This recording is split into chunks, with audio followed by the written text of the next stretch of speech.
Near the center of the brain, we find a tiny pine cone-shaped gland, which may be one of the most wondrous parts of our physical body. We know that the pineal gland produces serotonin and melatonin, neurotransmitters which regulate waking and sleeping cycles, as well as playing a crucial role in mood. But it may also be true that the pineal produces DMT, or dimethyltryptamine, a neurotransmitter which creates a natural psychedelic state of consciousness. If so, then this little gland plays not only a crucial role in our psychological well-being, but it may hold the key for unlocking the true potential of humanity.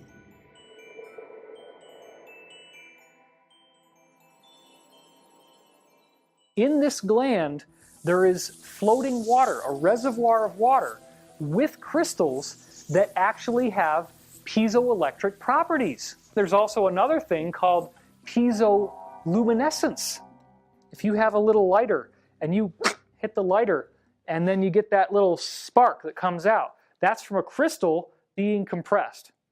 And as the crystal is compressed, it releases photons. In your brain, you have these little floating crystals that actually have that quality. And even better than that is there is another characteristic called piezochromism. Piezochromatic crystals are crystals that can release any color of light in the rainbow.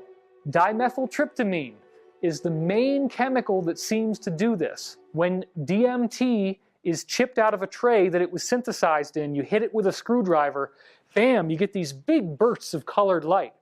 Big burst of red, big burst of green, big burst of yellow, big burst of blue.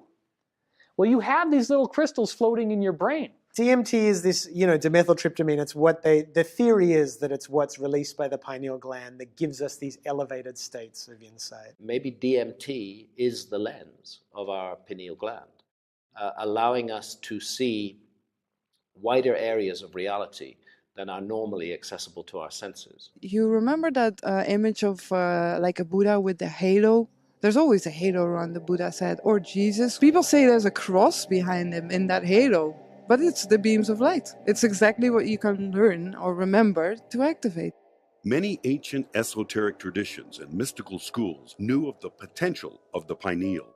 The ancient Greeks believed it to be our connection to the realms of thought. Buddhists know it as a symbol of spiritual awakening. In Hinduism, the pineal connects with the third eye chakra, the seat of intuition and clairvoyance.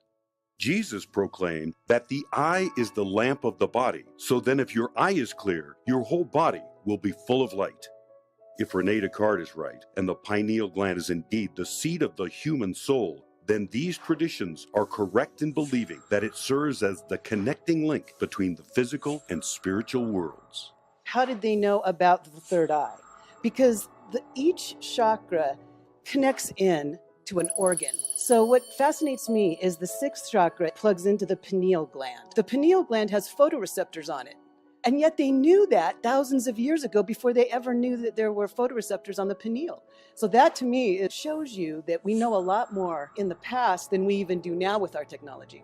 The pineal gland is lined on the inside with tissue called pinealocytes. These pinealocytes are similar to the rods and cones in the retina of your eye. That's right, it's the third eye. Your brain has a third eye in the center, and it has retinal tissue. It also has the same wiring as your physical eyes do to the visual cortex in your brain. How did they know that all the way back then? That would imply very advanced technology that would have been required for them to gain such incredible information about the brain. And yet they did. And so think about what that means. If you have little crystals that can vibrate and release all the colors of the rainbow, and people claim when they go out of body or have a near-death experience that they see a silver cord. There is a cord linking their astral body to their physical body. Indeed, it appears that the pineal gland is our connection to higher dimensions, giving us access to the psychic and spiritual realms. If this is true, then humanity is upon the precipice of a greater awakening as a whole. But this awakening does not come without its challenges and oppositions.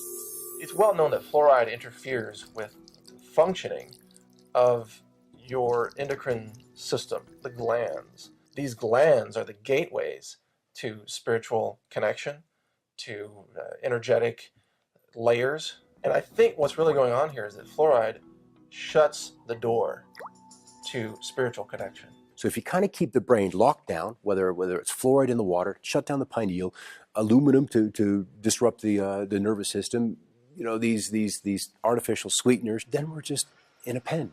We clearly are not as aware as we could be of our potential and are not living a life that probably is as healing or as generous or as nurturing as we're capable of doing. This is why you get so many people today who are somehow convinced, and mainstream science is teaching this, that you are nothing but a biological skin bag, and that you do not have any existence beyond the physical.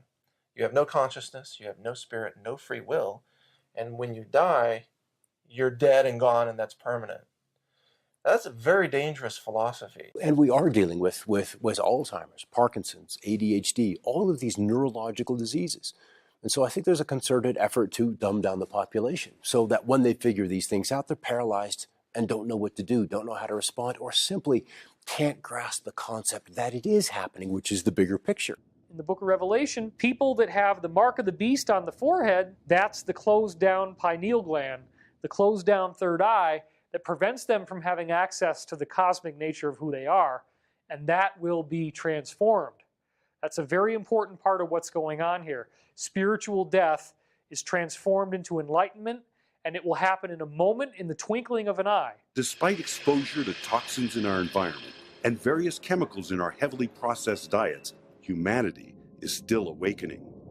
Every day, the light of a new eon shines upon us, bringing with it an unexpected source of enlightenment. What people don't realize is that your consciousness is governed by light, and the pineal gland is the center of consciousness. The brain chemistry works in accordance with this. So when you wake up in the morning and the receptors in the back of your eye pick up light, the moment that happens, your optic nerve sends a signal to the pineal gland, and the pineal gland starts making serotonin. And serotonin is the daytime neurotransmitter.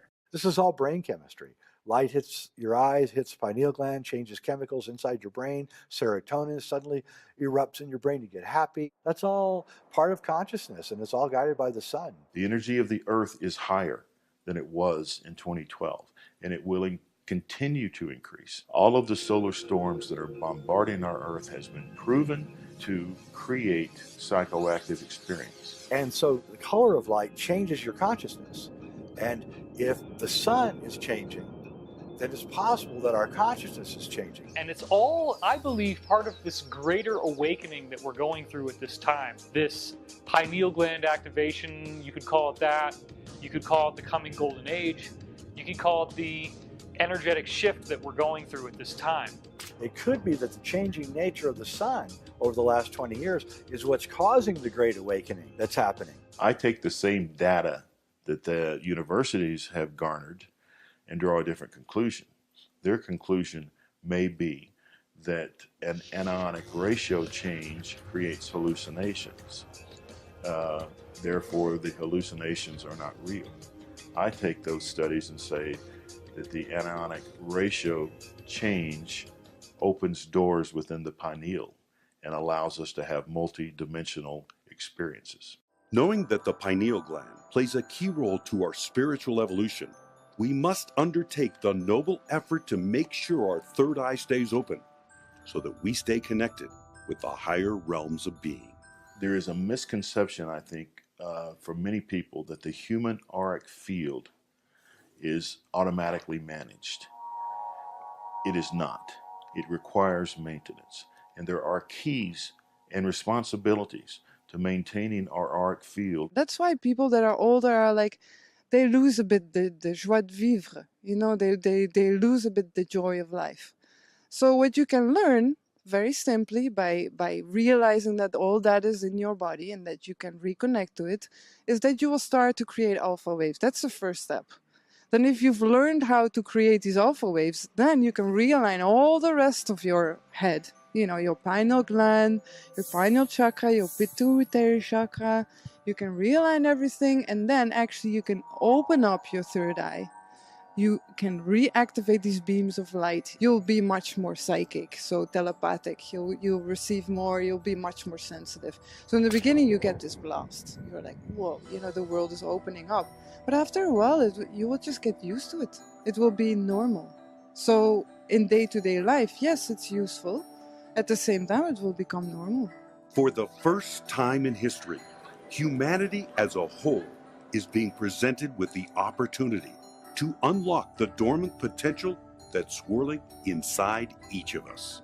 By avoiding toxins, getting sunlight, and undertaking various forms of meditation, one may improve the overall performance of this tiny little gland and bear witness to the greatest secrets of the universe.